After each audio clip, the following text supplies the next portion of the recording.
Okay, ito maglalaga muna tayo ng ano. Ito lang pampalasa natin ngayon. Nilaga lang po yan. Nilagyan po na natin ng pamintang buo.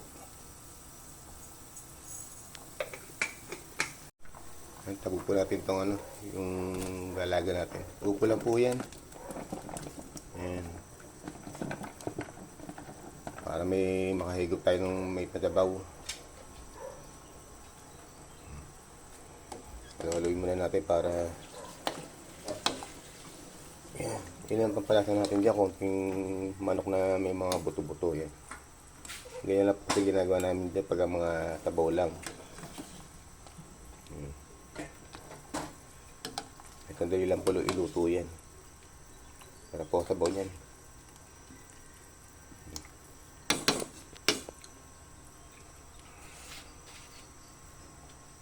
Lagyan natin pampalasa. Yan, patis po pampalasa natin dyan.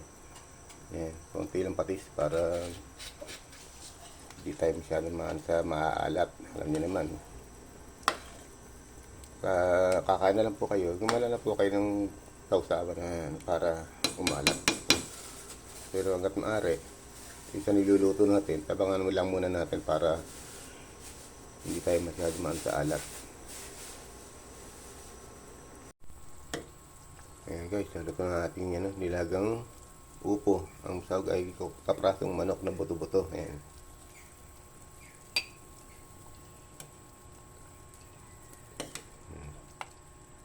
Simple lang po yan, pero masarap po yan. Pag minsan sasalit kami ng lutong ulam na ganyan.